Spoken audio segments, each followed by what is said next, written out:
Doctors in the UK have described how COVID caused a woman to strip naked inappropriately, wash her clothes in a toilet, and drink shower gel. The 30-year-old who's not been identified, she probably appreciates that, spent several days acting bizarrely due to a rare complication of COVID-19. In addition, she appeared confused, talked to people who were not there, obviously hallucinations, calling family members by wrong names, and on one occasion taking her clothes off absolutely for no reason. On the day of admission, she impulsively drank 100 milliliters of body wash, which was the final factor leading her relative to say, listen, we need to take you to a hospital. After continually wandering the hospital and asking to go home, the patient was giving sedatives and psychiatrists were brought in, although she had slept poorly for a few days. They said she got a total of about 4 hours of sleep in about a week. She was not tired. She had grandiose religious ideas, believing she had a special spiritual power from God that she could give to others. Ever been there? She was embarrassed about drinking the body wash prior to admission, explained her actions by saying she liked to smell and taste. Smelled good, tastes good, so I took a little slug. She denied she had been an attempt to harm herself. This woman had absolutely no prior medical issues at all, mental, physical, or otherwise. Experts said it strongly implicated that COVID-19 was the cause of the woman's mental state, giving symptoms were both over the same period of time. She said to her family she had no history of mental illness, she didn't drink alcohol, and had never taken any recreational drug or medications. It is plausible, they said, the inflammation caused by the virus led to psychiatric problems in the brain. COVID-19 recognized cause of delirium and also has been reported in association with mania.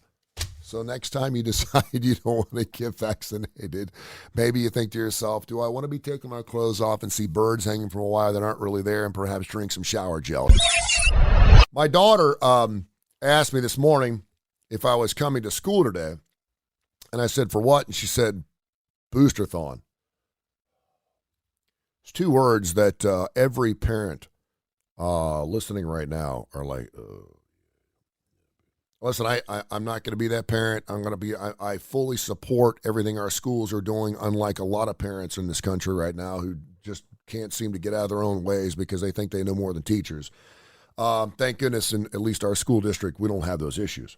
And so I fully support them, and I'm all about, listen, I'm going to go back to the days when I went to school where all you had to have was a box, a number 2 pencil, an eraser, some glue, and a protractor. And I still don't know what the hell the protractor was for.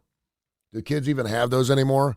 Do you remember that? You had to have that weapon in your box. And that's all you needed.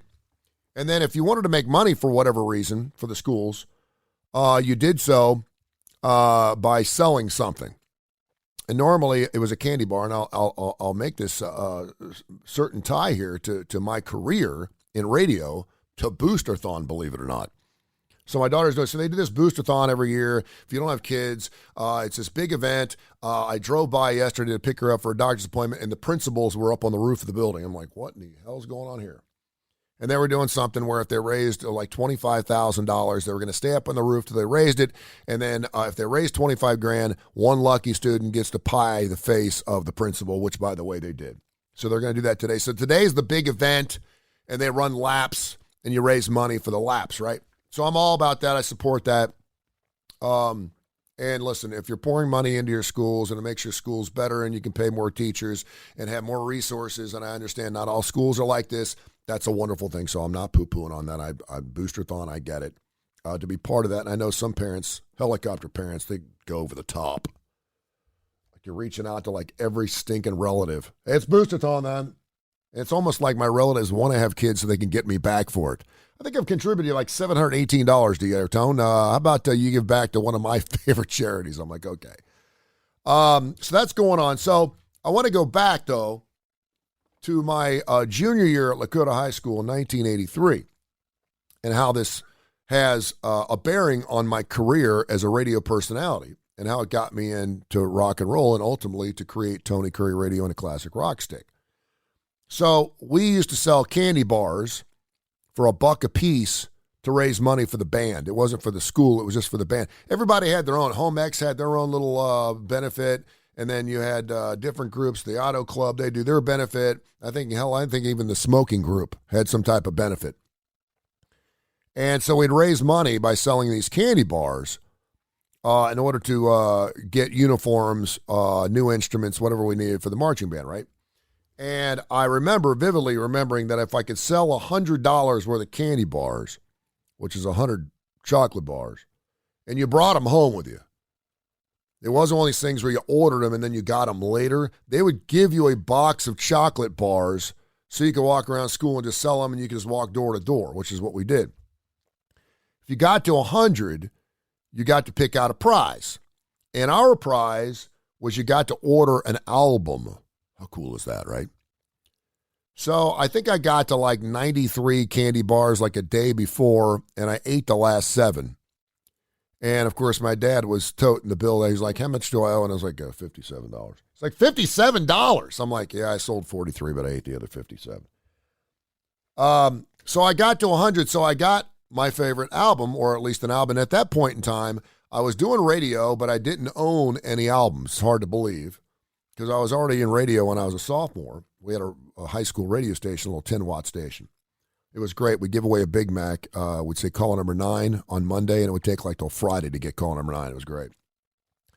So I remember singing Wild-Eyed Southern Boys from 38 Special, and I bought the album, or I got the album because I sold 100 candy bars just because of the album cover itself. Do you remember the album cover? The woman in the hot pink little pants there. I was junior, man. I didn't get it done till I was 22, but... And I bought, and so I thought, man, this is a great album cover. How bad can this album be? And because of that album, it ultimately got me into classic rock. That's where I thought, you know what? I think I like to play this classic rock. This stuff's kind of fun. This is kind of cool. Then I got into Skinners and the Bob Segers and the Led Zeppelins and the AC/DCs and the Who's and the Rolling Stones. And I mean, next thing you know, it was over. I was like, this is the music I want to play. I had a chance to play gospel music. I had a chance to get in a country arena. This is before country was cool.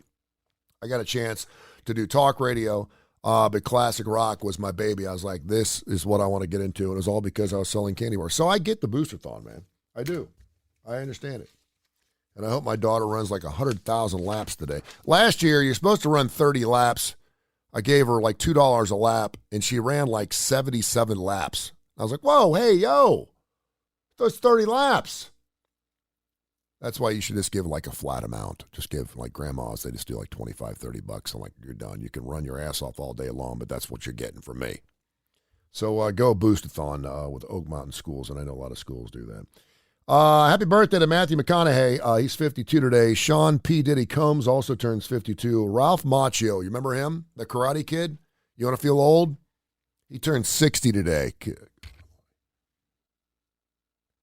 60 years old, and our good friend Delbert McClinton, who I have brought on stage more than any other artist, period. A lot of it is because Delbert is so accessible, and I used to do a bunch of blues and barbecue gigs out at Oak Mountain, and he played every single one of them. I think I've brought him on like 17 or 18 times. A hell of a nice guy, just a super nice guy, and puts on a great show. Every show he plays it like Bruce Springsteen, like it's the last time he's going to play a concert. He turns 81 today. So we'll play some Delbert McClinton for you this morning here on Tony Kurre Radio. Also, speaking of Bruce Springsteen, he has decided to sell out. He has come to the realization that he's not going to be around forever, and I'm all about this. I'm totally cool with this. Bob Dylan's done it. Stevie Nicks has done it.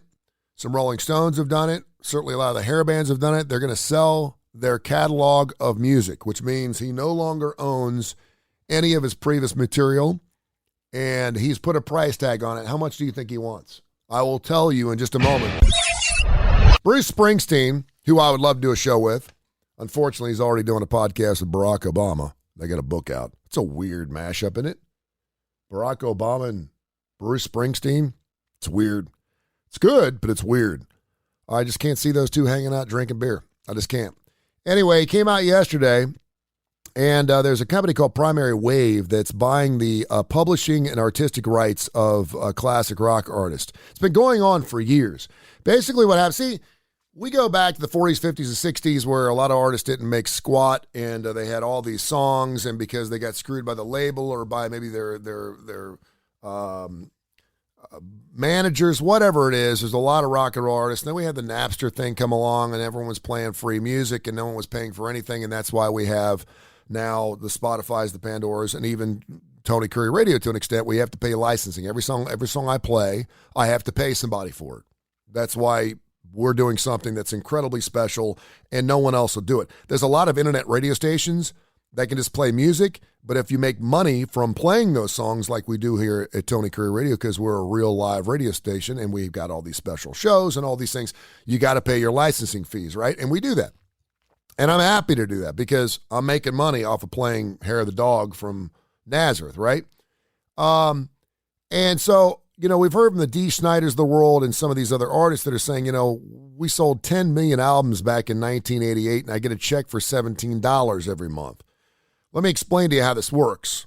There are licensing companies that if you're going to play the music, and you see it if you ever post something on Facebook, a song, they'll go back and look at your feed to see if you're in a business where perhaps you could monetize playing that video. It happened to me. I used to do a classic rock song of the day, and they shut me down 3 or 4 times on this. I'm just posting these songs because I love this music. They're like, okay, keep doing it. But if you're posting music or you make a video with a classic rock song in it, it's going to get shut down. And that goes for any social media platform. If you're on TikTok, it's a little different because they pay the licensing for you, but there's only a certain number of songs. Get it? So for all these rock and roll artists that are belly aching, and for good reason in a lot of ways, because a lot of labels will come in, they'll see a song or they'll hear a song or see an artist that they know is going to be huge, and they offer them $1 million up front. And the band goes goo-goo for gaga because they've been playing bar gigs 7 nights a week for the last 24 years. They're like, hell yeah, we finally hit the big time. And then the record label will come out and say, okay, you owe us 3 more albums over the next 3 years, and we get 50% of the proceeds. You get whatever you make live on the road, blah, blah, blah, blah, blah. The band works their ass off, and they make nothing. The Who is a prime example of that. They had huge albums, and I don't think they started really making money. When they were on the road in 75, 76, Who Are You? Won't Get Fooled Again, they were broke. It's impossible. The Who, they're playing in front of 100,000 fans 3 nights a week, and they're broke? That was the deal. So they're making their money on the backside because if you write the music, you're the artist, you're the songwriter. It's not always about performing the music, but if you're the writer and you're the publisher, that's where your ownership comes into play. So a lot of classic rock artists are now selling. A lot of fans think they're selling out. I don't. If you're a guy like Bruce Springsteen, who has amassed an incredible career and a catalog of music from a publishing and artistic standpoint, you can't take it with you when you go. Someone owns that music. Someone's going to get it. The Beatles sold it, remember, to Michael Jackson? People are freaking out. I'm not sure why Paul McCartney and the Beatles did that at the time, and I think they bought some of the stuff back. But even Michael Jackson saw that it was a great investment to own this music because it's only going to go up in price.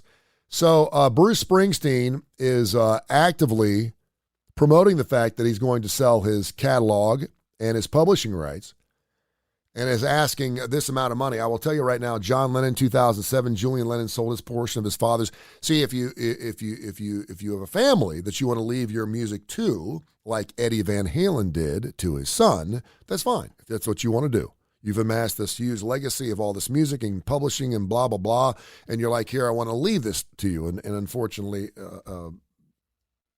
Van Halen passed away, and obviously we know what happened there.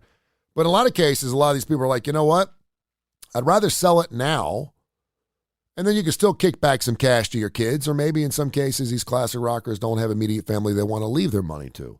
So they sell it while they're alive, and I'm all about it. Bob Dylan, we mentioned this several months ago, sold his catalog of artist rights and publishing for somewhere between $350 and $375 million.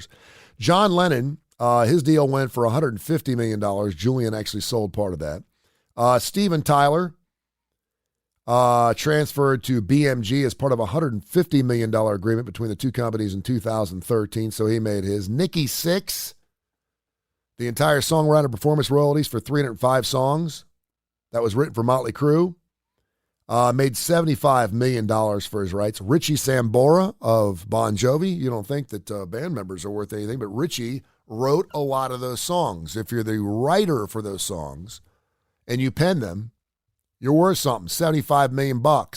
Neil Schon and Jonathan Cain, two of Journey's principal songwriters, were paid roughly $100 million to Hypnosis in June of 2019 and February 2020, in addition to 357 compositions by Schon and 216 by Cain. They also purchased a 65% share of Journey's master artist royalties, which are paid when recordings are bought or streamed. So every time someone streams any way you want it, they're getting a big fat check. Steve Perry also did it for about $150 million. Def Leppard gave Primary Wave the right to market their catalog and collect royalties on behalf of the band. In announcing the deal, singer Joe Elliott said, "I'm confident that Primary Wave is the best partner to tastefully market our catalog of songs to a wider popular cultural event." This means also that anytime a Def Leppard song is used in a movie, in a commercial, or whatever, the band's going to get kickbacks. And really, which is kind of cool, because a lot of bands, they don't want their music used in advertising for whatever reason. When you have somebody, a third party, who's paying you to do that, you're kind of like, your hands are out of it. Your hands are washed. December of 2020, Primary Wave purchased 80% share of publishing copyrights for Stevie Nicks for both her Fleetwood Mac and her solo career. She received around $100 million. Lindsey Buckingham did the same thing and received about $150 million. And Neil Young was paid an estimate $150 million for 50% of his 1,180 songs that he wrote. Alice Cooper got himself a $50 million payday for selling some of the stuff. Chrissy Hine of The Pretenders sold 164 songs spread out across her work with The Pretenders. She earned $35 million. Bob Marley, Island Records founder Chris Blackwell, who owned the publishing rights to this. See, Bob didn't even own his stuff. Got $50 million for it. Stevie Winwood's done it. Boston has done it. Kurt Cobain, his widow Courtney Love, sold 50% of her late husband's publishing rights to a firm for $50 million. Smokey Robinson's done it. Tom Hamilton's done it. Ray Charles did it. Blondie did it. It goes on and on and on and on and on. So, Bruce Springsteen, what do you think it's worth?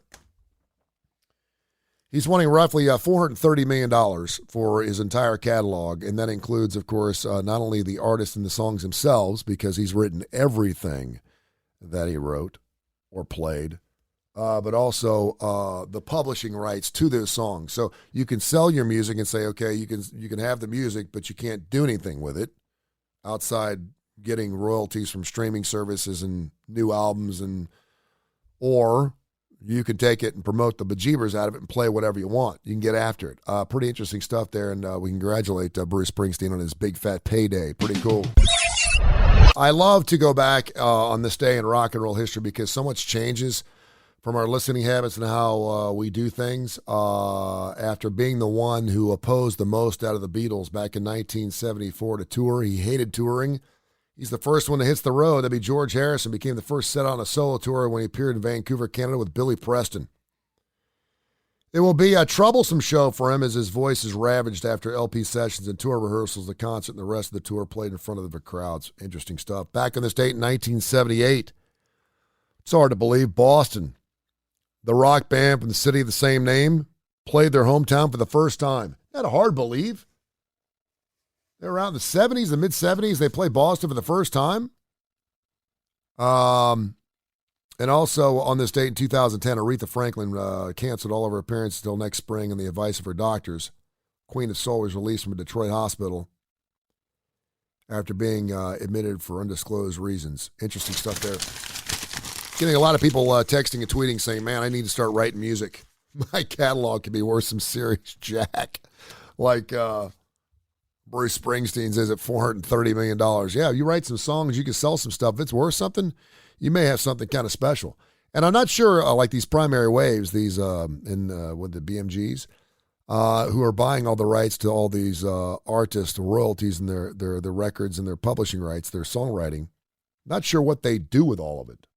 The one thing about classic rock that's pretty cool, and I was having a really interesting discussion with Damon Johnson. The Damon Johnson Show premieres tomorrow night at 8 o'clock. It's his 6 favorite Lynyrd Skynyrd songs. Since he's in the band, he's opening up for the band right now. It's perfect. And it's a great show. It's fantastic. Super proud of it, and Damon should be as well. But talking about the publishing rights and all these things, and what happens when you write all this music. And obviously, if you've got a good following, then you can get after it. And you can make some serious cheese on this thing. So good job to Damon Johnson, everything he's doing. DamonJohnson.com, DamonJohnson.com. Check it out. I was reading this article. Sorry, I'm not paying attention. Why Triumph used to be confused with Rush. Could you imagine? Now, the only way I could consider those two confusing is because there's 3 members in both. And by the way, if you go to rickemmett.com, it's the lead singer of Rush, or there you go. Lead singer of Triumph. He's got his own website, and he still does. And the dude can still hit the high notes. It's amazing.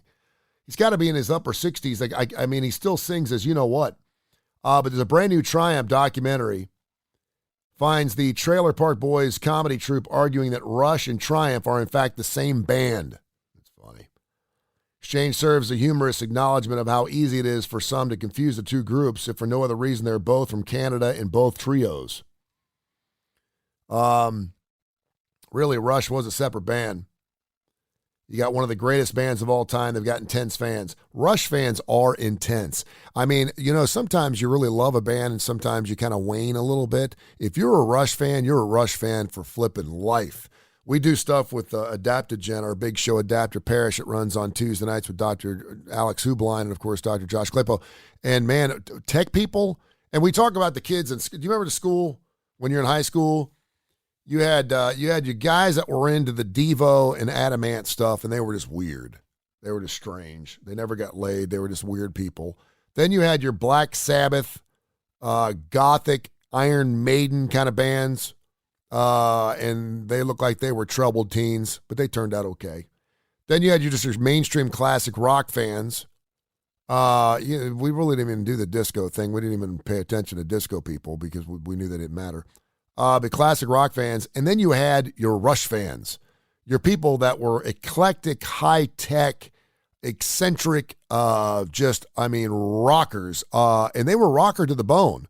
They were just the super smart kids is what they were, and now that's why they're probably working for Adaptogen, formerly GT Software. But when you're talking about Triumph, and really, I guess you could make the same argument for Triumph. Triumph was so weird, though, because I think Rush was much more accepted down here in the States than Triumph was. Am I wrong? And maybe it's because they had a bigger catalog. I'm not sure. But it's a pretty funny article. I can send it out to you. Why Triumph used to be confused with Rush, an exclusive interview with members of the bands. It's pretty good stuff.